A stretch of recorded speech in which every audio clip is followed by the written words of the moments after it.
جی N story T V میں خوش آمدید۔ پیارے دوستو، پرانے زمانے کی قصے کہانیاں دیکھنے کے لیے جی این اسٹوری ٹی وی کو سبسکرائب کر لیں۔ شکریہ۔ بغداد میں ایک تاجر تھا، بہت مالدار۔ اس کا ایک ہی بیٹا تھا جس کا نام ابو الحسن تھا۔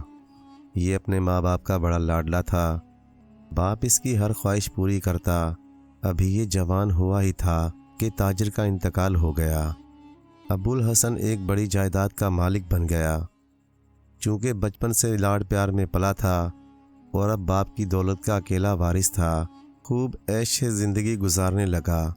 خوش آمدی اور مطلب پرست دوستوں نے اس کی دولت سے خوب فائدہ اٹھایا اور مختلف ہیلے بہانوں سے اسے لوٹنے لگے، یہاں تک کہ ایک ایک کر کے اس کی ساری جائیداد بک گئی۔ روپیہ پیسہ جو باپ نے نقد چھوڑا تھا وہ بھی ختم ہو گیا۔ اب ابو الحسن کے پاس کچھ نہ رہا۔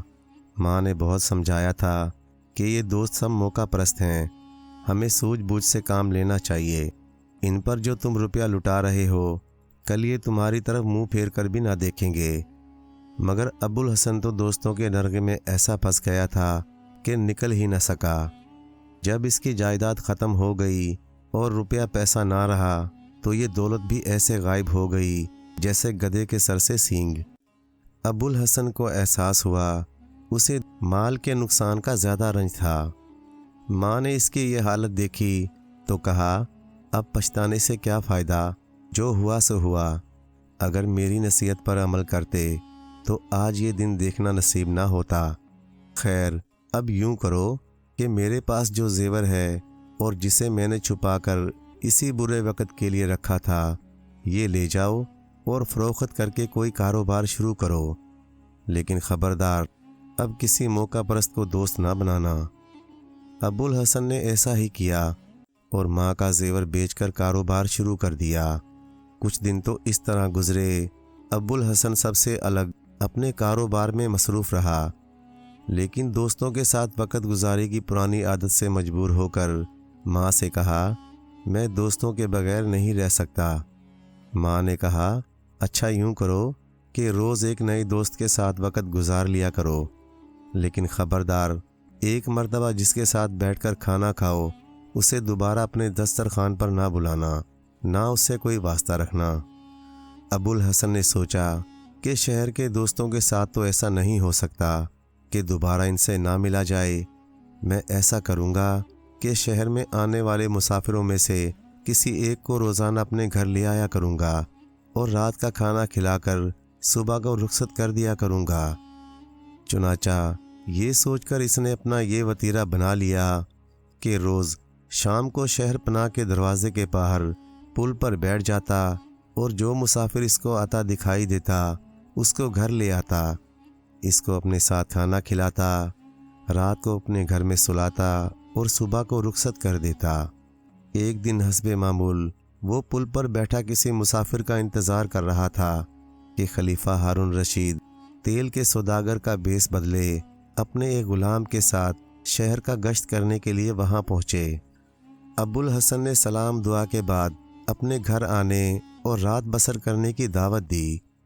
ہارون رشید نے دعوت قبول کر لی اور ابو الحسن کے ساتھ اس کے گھر چلے گئے۔ ہارون رشید نے ابو الحسن کی سادگی اور بھولی بھالی باتوں سے اور اس کے اس روزانہ کے معمول سے یہ سمجھا کہ اس کے اس طرز عمل کی ضرور کوئی وجہ ہے۔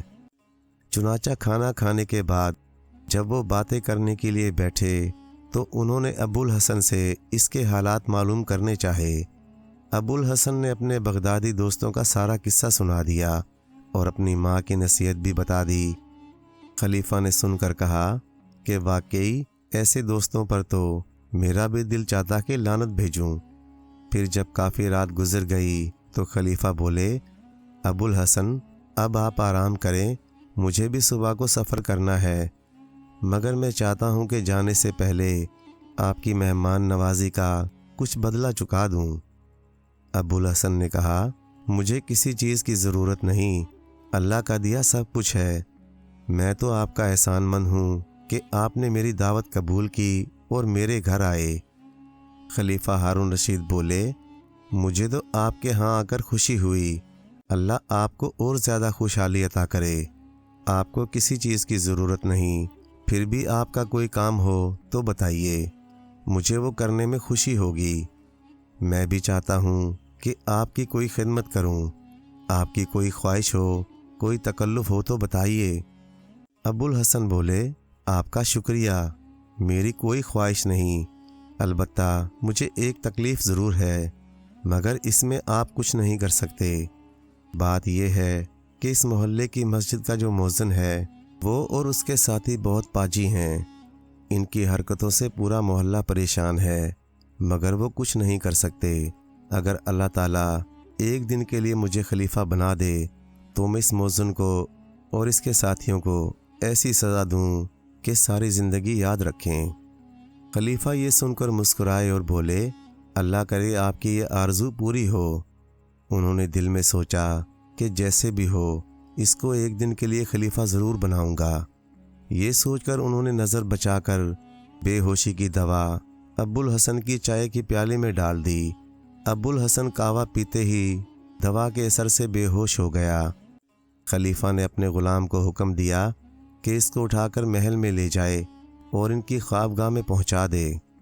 غلام نے حکم کی تعمیل کی۔ اس کے بعد خلیفہ نے محل میں پہنچ کر اپنے غلاموں اور کنیزوں کو حکم دیا کہ ابو الحسن کو ان کے کپڑے پہنا کر ان کے بستر پر لٹا دیا جائے اور کل شام تک اس کو خلیفہ سمجھ کر اس طرح اس کی عزت کی جائے اور اس سے خطاب کیا جائے جس طرح ان کے ساتھ کیا جاتا ہے۔ اس کے بعد خلیفہ نے اپنے وزیر جعفر کو بلایا اور حکم دیا کہ کل یہ شخص میرا قائم مقام ہو کر تخت خلافت پر بیٹھے گا، اس کا اسی طرح احترام کیا جائے جیسا میرا کیا جاتا ہے، اور جو بھی یہ حکم دے اس کی تعمیل کی جائے۔ سارے شاہی آداب اسی طرح ادا کیے جائیں۔ ہارون رشید یہ تمام ہدایتیں دے کر اپنے محل میں ایسی جگہ چھپ کر بیٹھ گئے جہاں سے وہ ابو الحسن کی تمام حرکتیں دیکھ سکیں۔ ابو الحسن شاہی لباس پہنے خلیفہ کے بستر پر لیٹا رہا۔ فجر کے وقت معمول کے مطابق ایک کنیز نے ابو الحسن کو جگایا اور کہا کہ عالی جا فجر کی نماز ادا فرمائیے۔ ابو الحسن نے آنکھیں کھولیں، چاروں طرف نگاہ ڈالی تو بھونچکا رہ گیا۔ کبھی وہ زرق برق کپڑوں میں حسین و جمیل کنیزوں کو دیکھتا اور کبھی شاہی محل کے سجے سجائے کمرے کو دیکھتا۔ اس کی کچھ سمجھ میں نہ آیا اور وہ یہ سوچ کر کہ میں خواب دیکھ رہا ہوں، پھر آنکھیں بند کر کے لیٹ گیا۔ اسے خیال آیا کہ رات موصل کے سوداگر سے بات کرتے ہوئے خلیفہ کا ذکر آیا تھا، بس وہی خواب میں دیکھ رہا ہوں۔ جب ابو الحسن نے دوبارہ آنکھیں بند کر لیں اور سو جانے کا ارادہ کیا تو ایک کنیز نے بڑے ادب سے جگاتے ہوئے کہا، امیر المومنین، یہ نماز کا وقت ہے۔ ابو الحسن ان الفاظ کو سن کر حیران ہو کر اٹھ بیٹھا اور سوچنے لگا کہ واقعی میں جاگ رہا ہوں اور اللہ نے مجھے سچ مچ خلیفہ بنا دیا ہے۔ اتنے میں خلیفہ کے خاص خدمتگار مسرور نے دستہ بدستہ عرض کیا، عالی جا، مزاج مبارک کیسا ہے؟ آج صبح نماز ادا نہیں فرمائی؟ اب دربار عام کا وقت ہو رہا ہے، تمام امیر اور وزیر دربار میں آپ کی تشریف آوری کا انتظار کر رہے ہیں۔ ابو الحسن اب اور بھی حیران ہوا اور مسرور سے کہنے لگا، تم کس سے بات کر رہے ہو؟ وہ بولا، امیر المومنین، خلیفہ وقت سے۔ ابو الحسن نے کہا، نہیں، تم بھول رہے ہو، میں خلیفہ نہیں ہوں۔ مسرور ادب سے بولا، یہ کیسے ہو سکتا ہے کہ غلام آپ کو بھول جائے؟ عالی جا، آپ نے رات کوئی برا خواب تو نہیں دیکھا؟ ابو الحسن نے یہ سن کر ایک کنیز کو قریب آنے کو کہا اور اس سے کہنے لگا، تم بتاؤ میں کون ہوں؟ کنیز بولی، آپ امیر المومنین خلیفہ وقت ہیں۔ ابو الحسن کی سمجھ میں کچھ نہیں آ رہا تھا کہ یہ سب کیا ماجرا ہے۔ کل تک وہ ایک عام آدمی تھا، آج اچانک امیر المومنین کیسے بن گیا؟ وہ یہی سوچ رہا تھا کہ مسرور نے پھر کہا کہ دربار عام کا وقت ہو گیا ہے اور لوگ خلیفہ کے منتظر ہیں۔ اس پر ابو الحسن بستر سے اٹھا، پورے محل میں دعائیہ کلمات اور آداب و سلام کا شور مچ گیا۔ ابو الحسن کا شب خوابی کا لباس اتار کر اسے شاہی لباس پہنایا گیا۔ پھر وہ سب کے سلام کا جواب دیتا ہوا 2 غلاموں کے سہارے دربار میں پہنچا۔ دربار میں خلیفہ کا وزیر جعفر آگے بڑھ کر دعا اور آداب بجا لا کر اپنی نشست پر بیٹھ گیا۔ باقی امیر اور وزیر بھی آداب بچا کر اپنی اپنی جگہ پر بیٹھ گئے۔ اب وزیروں نے لوگوں کے مقدمے پیش کرنا شروع کیے، لیکن ابو الحسن نے حکم دیا کہ پہلے کوتوال شہر کو حاضر کیا جائے۔ کوتوال شہر حاضر ہو گیا۔ ابو الحسن نے اسے حکم دیا کہ فلاں محلے میں فلاں مسجد کے مؤذن اور اس کے ساتھیوں کو 100 درے لگا کر منہ کالا کر کے سارے شہر میں پھراؤ، پھر انہیں شہر سے باہر نکال دو اور اعلان کر دو کہ یہ اس شخص کی سزا ہے جو محلے کے لوگوں اور ہمسایوں کو ستاتا ہے۔ چنانچہ اس کے حکم کی فوری تعمیل ہوئی۔ اس کے بعد ابو الحسن نے حکم دیا کہ اس محلے میں ابو الحسن نام کے ایک نوجوان کی والدہ رہتی ہیں، ان کو 1000 اشرفیاں پہنچا دی جائیں۔ اس حکم کی بھی تعمیل ہو گئی۔ ابو الحسن نے اب دوسرے مقدمات کا فیصلہ کیا اور دربار سے اٹھ کر محل میں آ گیا۔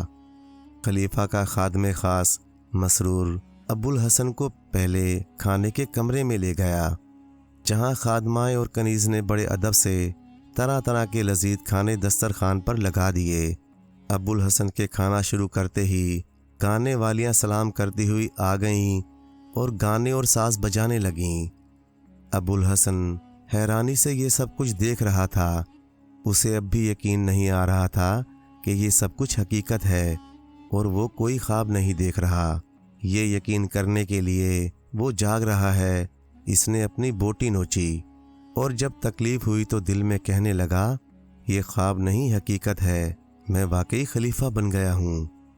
کھانا کھاتے ہوئے ابو الحسن کبھی اپنے آپ کو دیکھتا، کبھی شاہی محل کی خوبصورت کنیزوں کو۔ اس نے ان کنیزوں کو دسترخوان پر بٹھا لیا کہ میرے ساتھ کھانا کھاؤ۔ اپنے ہاتھ سے انہیں کھانے اور میوے کھلائے، سب کے نام پوچھے۔ کھانے کے بعد مسرور ابو الحسن کو ایک اور کمرے میں لے گیا، جو پہلے کمرے سے بھی زیادہ خوبصورتی سے سجا ہوا تھا۔ ابو الحسن اس کمرے کی خوبصورتی اور اعلیٰ سامان کو دیکھ کر حیران ہوتا رہا۔ اس کے بعد مسرور اسے ایک اور کمرے میں لے گیا، جہاں ایک سے زیادہ خوبصورت کنیزیں موجود تھیں۔ یہ کمرہ پہلے 2 کمروں سے بھی زیادہ عالی شان تھا۔ یہاں ابو الحسن بڑی شان سے مسند پر تکیہ لگا کر بیٹھا۔ کنیزوں نے ساز سنبھالے اور گانا شروع کر دیا۔ ابو الحسن گانے میں ایسا مست ہوا کہ اسے اپنی خبر نہ رہی۔ اس وقت خلیفہ ہارون رشید نے، جو پردے کے پیچھے چھپا یہ سب تماشا دیکھ رہا تھا، ایک کنیز کو اشارہ کیا کہ اب اس کو بے ہوشی کی دوا جام میں ڈال کر پلا دے۔ کنیز نے حکم کی تعمیل کی اور جام ابو الحسن کو پیش کیا، جو اس نے ایک ہی گھونٹ میں پی لیا۔ چند ہی لمحوں میں وہ بے ہوش ہو گیا۔ اس کے بے ہوش ہوتے ہی خلیفہ پردے سے نکل آئے اور حکم دیا کہ ابو الحسن کی شاہی پوشاک اتار کر اسے وہ لباس پہنا دیا جائے جو وہ پہلے پہنے ہوئے تھا، اور خاموشی سے اسی محلے میں چھوڑ دیا جائے جہاں سے اسے لایا گیا تھا۔ خلیفہ کے حکم کی تعمیل ہوئی۔ ابو الحسن جب بے ہوشی کے عالم میں اپنے گھر پہنچا دیا گیا تو وہ صبح دیر تک سوتا رہا۔ جب بے ہوشی کا اثر ختم ہوا اور اس کی آنکھ کھلی تو خود کو شاہی محل کے بجائے اپنے پرانے گھر میں پایا۔ اس نے آنکھیں مل مل کر دیکھا، کچھ سمجھ میں نہ آیا۔ اس نے شاہی محل کی کنیزوں کو ان کے نام لے کر پکارنا شروع کر دیا، لیکن وہ ہوتی تو بولتیں۔ آخر اس کے چلانے کی آواز سن کر اس کی ماں دوڑی ہوئی آئی اور اس کی بلائیں لیتے ہوئے بولی، بیٹا خیر تو ہے، آج کیسی باتیں کر رہا ہے؟ ابو الحسن نے ایک بوڑھی عورت کو سامنے دیکھا تو بولا، ارے بڑی بھی، تم کس کو اپنا بیٹا کہہ رہی ہو؟ ماں نے حیرت سے کہا، ابو الحسن تجھے کیا ہو گیا؟ اپنی ماں کو بھی نہیں پہچانتا؟ ابو الحسن بولا، خبردار، ادب سے بات کرو۔ کون ابو الحسن؟ میں تو امیر المومنین ہوں، مسلمانوں کا خلیفہ۔ ابوالحسن کی ماں پریشان ہو گئی، سمجھی کہ میرا بیٹا شاید پاگل ہو گیا ہے جو ایسی بہکی بہکی باتیں کر رہا ہے۔ وہ پیار سے اسے سمجھانے لگی، بیٹا خدا کے لیے ہوش کرو، ایسا نہ ہو کوئی اور سن لے اور ہماری شامت آ جائے۔ اب ابوالحسن کو بھی ہوش آیا، حیرانی سے بولنے لگا، اماں کیا واقعی میں ابوالحسن ہوں؟ ماں بولی، ہاں بیٹا تم ہی ابوالحسن ہو، یہ تمہارا گھر ہے، کیا اسے نہیں پہچانتے؟ ابوالحسن نے چاروں طرف دیکھا اور کہنے لگا، ہاں یہ گھر تو میرا ہی ہے، میں شاید ابوالحسن ہی ہوں، مگر کیا کروں سمجھ میں نہیں آتا کہ یہ معاملہ کیا ہے۔ اس کی ماں بولی، بیٹا بات سوچ سمجھ کر کرنا چاہیے، تو خلیفہ کیسے ہو سکتا ہے؟ یہ بے ادبی کی بات ہے، اللہ خلیفہ کا سایہ ہمارے سروں پر سلامت رکھے۔ کل ہی انہوں نے اس مؤذن کو اور اس کے ساتھیوں کو، جنہوں نے سارے محلے کو ستا رکھا تھا، پٹوا کر شہر سے نکال دیا اور 1000 اشرفیاں مجھے بھجوائی ہیں۔ یہ سن کر ابوالحسن کو پھر غصہ آ گیا اور بولا، بڑی بھی ادب سے بات کرو، میں نے ہی تو کوتوال کو حکم دیا تھا کہ مؤذن اور اس کے ساتھیوں کے درے لگا کر انہیں شہر سے نکال دیا جائے، اور تمہیں بھی 1000 اشرفیاں بھجوائی تھیں۔ اب بھی تم مجھ کو امیر المومنین نہیں سمجھتی ہو اور بڑھ بڑھ کر گستاخی سے بولے جا رہی ہو۔ اپنے بیٹے کی زبان سے یہ بات سن کر ابوالحسن کی ماں نے رونا پیٹنا شروع کر دیا، ہائے میرا بیٹا دیوانہ ہو گیا۔ اس کا شور سن کر محلے والے آ گئے اور ذرا سی دیر میں شہر بھر میں یہ بات پھیل گئی، کوتوال شہر کو بھی خبر ہو گئی۔ وہ آ گیا اور ابوالحسن کو دیوانہ سمجھ کر پاگل خانے بھجوا دیا۔ راستے میں سپاہیوں نے اس کی خوب پٹائی کی، مگر خلافت کی بو اس کے دماغ میں ایسی سمائی تھی کہ وہ اب بھی اپنے آپ کو خلیفہ سمجھ رہا تھا۔ جب اپنے آپ کو دیکھتا، اپنے گھر کو یاد کرتا تو خیال آتا کہ وہ ابوالحسن ہی ہے، مگر جب مؤذن کو اس کے حکم سے سزا دیے جانے اور اسے شہر سے نکال دیے جانے اور 1000 اشرفیاں اپنی ماں کو بھجوائے جانے کا خیال آتا تو خلیفہ ہونے میں اسے کوئی شبہ نہ رہتا۔ غرض اسی دیوانگی میں 15 دن اس کو پاگل خانے میں رہتے ہوئے گزر گئے۔ ایک دن اس کی ماں اس سے ملنے آئی تو بیٹے کی حالت دیکھ کر رونے لگی، کس قدر دبلا اور کمزور ہو گیا تھا۔ ابوالحسن نے ماں کو ادب سے سلام کیا۔ ماں سمجھی کہ اب میرا بیٹا سنبھل گیا ہے، پیار سے کہنے لگی، بیٹا کیا اب بھی تم خود کو خلیفہ سمجھتے ہو؟ ابوالحسن ماں کی بات سن کر رو پڑا اور کہنے لگا، اماں میرا قصور معاف کر دو، میں واقعی تمہارا بیٹا ابوالحسن ہوں، میں شاید دیوانہ ہو گیا تھا۔ ماں نے اللہ کا شکر ادا کیا کہ بیٹا ٹھیک ہو گیا اور پاگل خانے کے داروغہ سے منت سماجت کر کے اسے وہاں سے نکال کر گھر لے آئی۔ کئی دنوں تک اس کی اچھی دیکھ بھال کی، جس سے ابوالحسن کی صحت بحال ہوئی اور اس کے جسم میں طاقت و توانائی لوٹ آئی۔ اب وہ معمول کے مطابق اپنی زندگی بسر کرنے لگا اور پرانے طریقے کے مطابق روزانہ شام کو شہر پناہ کے باہر چلا جاتا اور ایک مسافر کو اپنے گھر لے آتا، اس کی خاطر تواضع کرتا اور صبح کو رخصت کر دیتا۔ ایک دن معمول کے مطابق وہ پل پر کسی مسافر کے انتظار میں بیٹھا تھا کہ خلیفہ ہارون رشید موصل کے سوداگر کا بھیس بدلے غلام کو ساتھ لیے پھر وہاں پہنچے۔ ابوالحسن نے اسے پہچان کر منہ پھیر لیا اور اس کی وجہ سے جو تکلیفیں اسے اٹھانا پڑی تھیں انہیں یاد کر کے اسے دل ہی دل میں برا بھلا کہنے لگا۔ ہارون رشید نے بھی ابوالحسن کو پہچان لیا اور اس کے پاس جا کر اونچی آواز سے سلام کیا اور اپنا تعارف کرایا۔ ابوالحسن نے کوئی جواب نہ دیا اور ایسے بیٹھا رہا جیسے انہیں دیکھا ہی نہیں۔ ہارون رشید بولے، ارے بھائی تم نے پہچانا نہیں؟ 1 مہینہ ہوا تم نے میری اس قدر خاطر تواضع کی تھی، اپنے گھر لے گئے تھے، اچھا کھانا کھلایا تھا۔ شاید تم اپنے اس عہد کی وجہ سے کہ جس کو ایک بار اپنے گھر لے گئے تھے دوبارہ نہیں لے جاؤ گے، اسی وجہ سے تم میری طرف توجہ نہیں دے رہے۔ لیکن میں ٹلنے والا نہیں۔ ابوالحسن نے خلیفہ کو، جو موصل کے سوداگر بنے ہوئے تھے، ٹالنے کی بہت کوشش کی، مگر انہوں نے منت سماجت کر کے اور یہ وعدہ کر کے کہ اگر اسے کوئی تکلیف اس کی ذات سے پہنچی تو بتا دے تاکہ وہ اس کی تلافی کر دیں۔ خلیفہ نے اس شرط پر ابوالحسن کو منا ہی لیا۔ پھر جب ابوالحسن نے جو کچھ اس پر بیتی تھی وہ بتائی تو خلیفہ ہنس پڑے۔ ابوالحسن اس پر پھر خفا ہو گیا اور بولا، افسوس، میری مصیبت کی داستان سن کر میرے ساتھ ہمدردی کرنے کے بجائے تم ہنس رہے ہو، مجھے بے وقوف سمجھ رہے ہو۔ اگر تمہیں میری بات کا یقین نہیں ہے تو یہ لو دیکھو، میرے جسم پر ابھی تک مار کے نشان ہیں۔ خلیفہ ہارون رشید نے ابوالحسن کے جسم پر مارنے کے نشان دیکھے تو افسوس کرنے لگا اور بولے، مجھے افسوس ہے کہ تمہیں یہ تکلیف پہنچی۔ بہرحال اب تو جو ہونا تھا ہو چکا، میں انشاءاللہ اس کی تلافی کر دوں گا۔ یہی باتیں کرتے ہوئے وہ ابوالحسن کے گھر پہنچ گئے۔ حسب دستور آدھی رات کھانا کھانے اور ادھر ادھر کی خوش گپیوں میں گزر گئی۔ سوتے وقت خلیفہ کے اشارے پر ان کے غلام نے چپکے سے شربت کے پیالے میں بے ہوشی کا سفوف ملا دیا اور ابوالحسن اسے پی کر پھر بے ہوش ہو گیا۔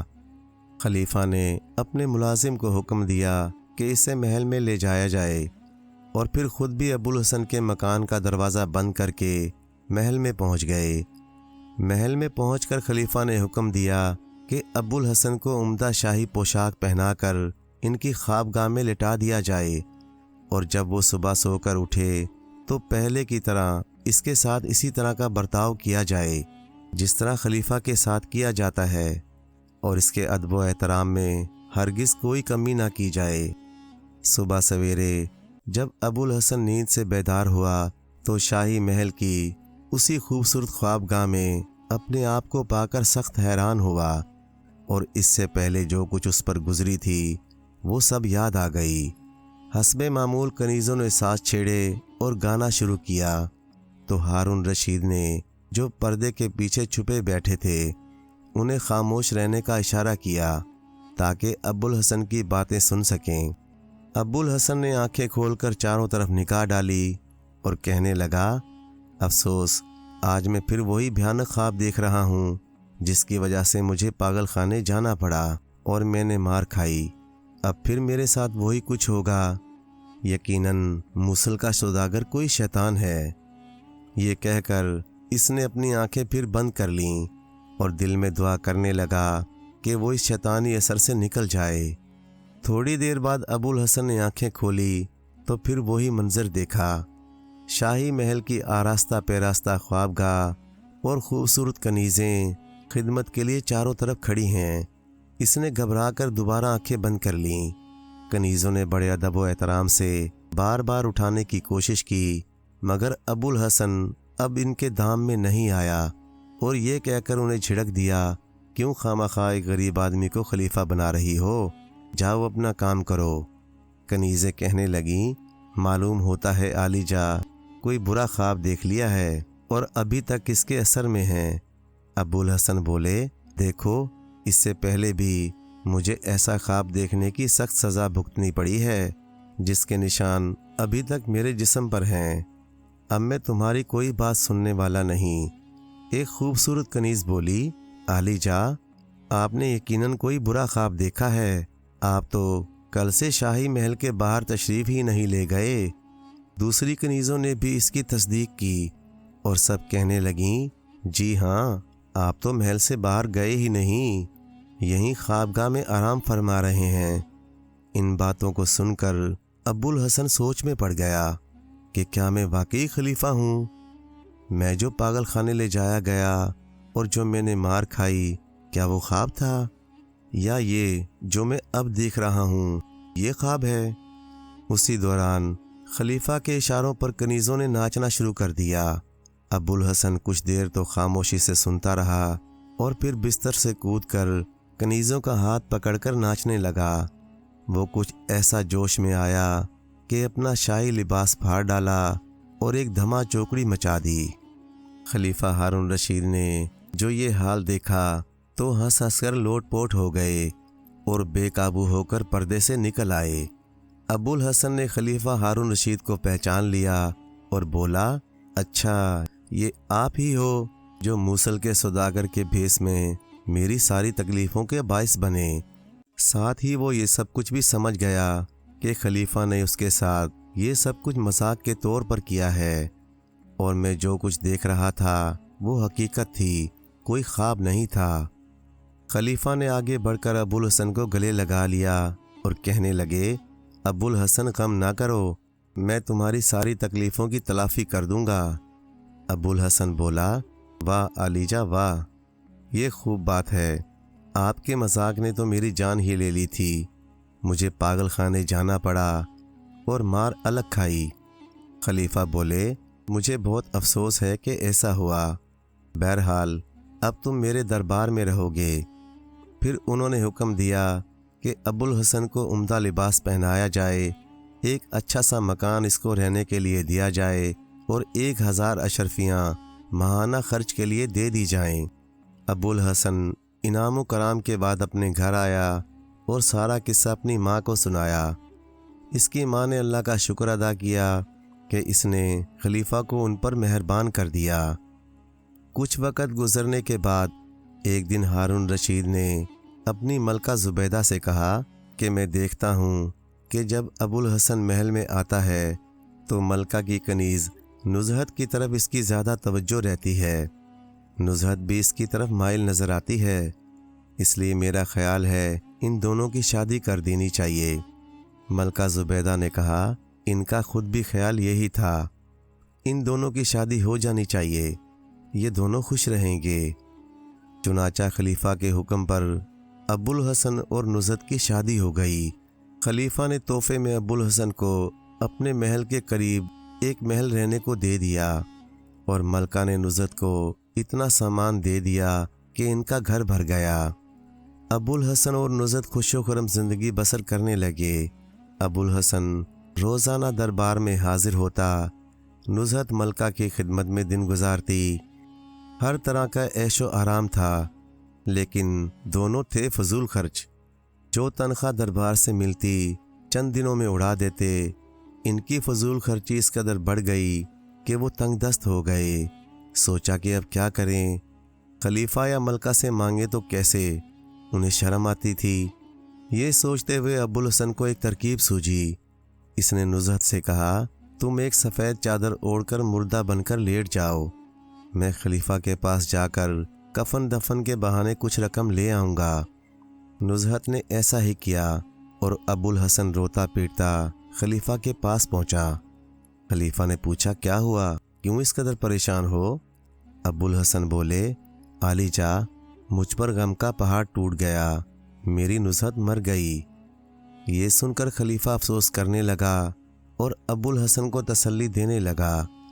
انہوں نے اسے اطلس کا تھان اور 1000 اشرفیاں دیں اور کہا کہ جاؤ کفن دفن کا انتظام کرو، میں خود بھی آؤں گا۔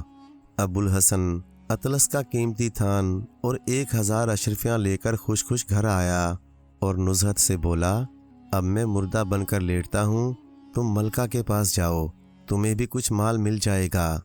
نزہت نے ابو الحسن کو لٹا کر اس پر سفید چادر ڈالی اور بال کھولے روتی پیٹتی محل میں گئی۔ ملکہ زبیدہ نے اپنی چہیتی کنیز کو اس حال میں دیکھا تو گھبرا کر پوچھا، خیر تو ہے، تجھے کیا ہوا؟ نزہت روتے ہوئے بولی، ملکہ عالیہ، میرا شوہر ابو الحسن چل بسا۔ یہ سن کر زبیدہ اور ان کی کنیزیں رونے لگیں اور افسوس کرنے لگیں۔ پھر ملکہ نے نزہت کو 1000 اشرفیاں اور ایک جوڑا کم خواب کا دیا اور کہنے لگیں، جاؤ ابو الحسن کی تکفین کا انتظام کرو۔ نزہت اشرفیاں اور جوڑا لے کر گھر آئی اور پھر دونوں خوب ہنسے کہ اس ترکیب سے 2000 اشرفیاں اور قیمتی کپڑا ہاتھ آیا۔ ادھر خلیفہ ہارون رشید دربار سے اٹھ کر محل میں آئے تو ملکہ زبیدہ ابو الحسن کے مر جانے پر افسوس کا اظہار کرنے لگیں۔ خلیفہ نے کہا، تمہیں غلط فہمی ہوئی ہے، ابو الحسن نہیں مرا، تمہاری چہیتی کنیز نزہت کا انتقال ہو گیا ہے۔ ملکہ زبیدہ بولی، عالی جا، مجھے نہیں، آپ کو غلط فہمی ہوئی ہے، نزہت نہیں، اس کے شوہر ابو الحسن کا انتقال ہوا ہے۔ خلیفہ بولے، یہ کیسے ہو سکتا ہے؟ ابو الحسن خود میرے پاس روتا ہوا آیا تھا۔ ملکہ خلیفہ سے بولی، یہ آپ کیا کہہ رہے ہیں؟ نزہت تو روتی پیٹتی میرے پاس آئی تھی کہ اس کا میاں مر گیا۔ میں نے اس کو کم خواب کا جوڑا اور 1000 اشرفیاں ابو الحسن کی تدفین کا انتظام کرنے کے لیے دی تھیں۔ اب ہارون رشید اور ملکہ زبیدہ میں اس بات پر تکرار ہونے لگی کہ ابو الحسن مرا ہے یا اس کی بیوی نزہت۔ دونوں اپنی اپنی بات پر اڑے تھے۔ خلیفہ نے کہا، اچھا، میں مسرور کو بھیجتا ہوں کہ وہ دیکھ کر آئے اور بتائے کہ کون مرا ہے۔ اس طرح یہ فیصلہ ہو جائے گا کہ ہم دونوں میں سے کون سچا ہے۔ مسرور جب ابو الحسن کے گھر کے قریب پہنچا اور ابو الحسن نے اس کو آتے دیکھا تو نزہت کو مردہ بنا کر بستر پر لٹا دیا اور اس پر سفید چادر ڈال کر رونے دھونے لگا۔ مسرور اس سے ہمدردی کا اظہار کرنے لگا اور پھر فوراً ہی واپس محل میں جا کر جو دیکھا تھا وہ خلیفہ کی خدمت میں عرض کر دیا کہ ابو الحسن تو زندہ ہے، نزہت کا انتقال ہوا ہے۔ ملکہ نے یہ سن کر کہا، میں نہیں مانتی، مسرور آپ کا خاص خادم ہے، وہ تو آپ کی ہی طرفداری کرے گا۔ میں حال دریافت کرنے کے لیے اپنی کنیز بھیجتی ہوں۔ اس نے ایک کنیز کو اشارہ کیا کہ وہ جائے اور تصدیق کر کے آئے کہ ابو الحسن مرا ہے۔ ابو الحسن نے جب دور سے ملکہ کے خادمہ کو آتے دیکھا تو جھٹ سے مردہ بن کر لیٹ گیا اور نزہت کو کہا کہ وہ اس کے سرانے بیٹھ کر رونا دھونا شروع کر دے۔ ملکہ کی کنیز نے اندر جا کر دیکھا تو نزہت بیٹھی رو رہی تھی۔ وہ ابو الحسن کے مرنے پر افسوس کرنے اور نزہت کو تسلی دینے لگی۔ پھر محل میں واپس جا کر ملکہ سے عرض کیا کہ میں دیکھ آئی ہوں ابو الحسن مر گیا ہے اور نزہت اس کے سرانے بیٹھی رو رہی ہے۔ خلیفہ ہارون رشید یہ سن کر غصے میں آ گئے اور بولے، میں خود دیکھ کر آتا ہوں۔ ملکہ زبیدہ نے کہا، ٹھہریے، میں بھی چلتی ہوں، ابھی فیصلہ ہو جائے گا کہ حقیقت میں کون سچا ہے اور کون جھوٹا۔ چنانچہ ہارون رشید اور زبیدہ دونوں اپنے خادم اور کنیزوں کے ساتھ ابو الحسن کے گھر روانہ ہوئے۔ نزہت اور ابو الحسن کو تو پہلے ہی سے اندیشہ تھا، وہ دروازے سے آنکھ لگائے دیکھ رہے تھے۔ خلیفہ اور ملکہ کو آتے دیکھا تو جھٹ پٹ دونوں چادریں اوڑھ کر سیدھے سیدھے پلنگ پر لیٹ کر مردہ بن گئے۔ جب ہارون رشید اور زبیدہ اندر پہنچے تو دونوں کو مردہ دیکھ کر افسوس کرنے لگے۔ زبیدہ نے کہا، افسوس، میری پیاری نزہت بھی چل بسی، ایک تو بیچاری وہ شوہر کی موت پر غمزدہ تھی، پھر آپ کی تحقیق نے اسے اور دکھ پہنچایا اور وہ بھی مر گئی۔ خلیفہ بولے، نہیں، اصل بات یہ ہے کہ ابو الحسن کو نزہت سے محبت تھی، وہ اس کی جدائی کی تاب نہ لا سکا اور چل بسا۔ پھر وہ دونوں مردوں کے قریب بیٹھ کر کہنے لگے، افسوس کہ اب یہ نہیں معلوم ہو سکتا ابو الحسن اور نزہت دونوں میں سے پہلے کون مرا۔ اگر کوئی بتا دے تو میں اس کو 1000 اشرفیاں انعام میں دوں گا۔ خلیفہ کی زبان سے یہ الفاظ سن کر ابو الحسن اٹھ کھڑا ہوا اور خلیفہ کے قدموں میں گر کر کہنے لگا، 1000 اشرفیاں انعام دلوائیے، پھر بتاؤں گا کہ پہلے کون مرا۔ یہ حال دیکھ کر نزہت نے بھی چادر اتار پھینکی اور ملکہ زبیدہ کے پاؤں پر گر کر معافی مانگنے لگی۔ ان دونوں کی یہ حرکت دیکھ کر سب حیران ہو گئے۔ ملکہ زبیدہ تو ڈر بھی گئیں کہ شاید مردے زندہ ہو گئے۔ جب اس کے حواس درست ہوئے تو خلیفہ نے پوچھا کہ یہ کیا حرکت تھی۔ اس پر ابو الحسن اور نزہت نے سارا قصہ سنایا اور معافی مانگتے ہوئے کہنے لگے کہ عالی جا، اپنی تنگ دستی کی وجہ سے ہم نے یہ ڈھونگ رچایا۔ خلیفہ اور ملکہ زبیدہ ان کی صاف بیانی پر خوش ہوئے اور ان کا قصور معاف کر کے انہیں بہت سارا مال اور بھی دے دیا۔ پیارے دوستو، کہانی اچھی لگے تو لائک کریں، چینل کو سبسکرائب کر دیں اور مزید اسی طرح کی قصے کہانیاں دیکھنے کے لیے دیکھتے رہیں جی این اسٹوری ٹی وی۔ شکریہ۔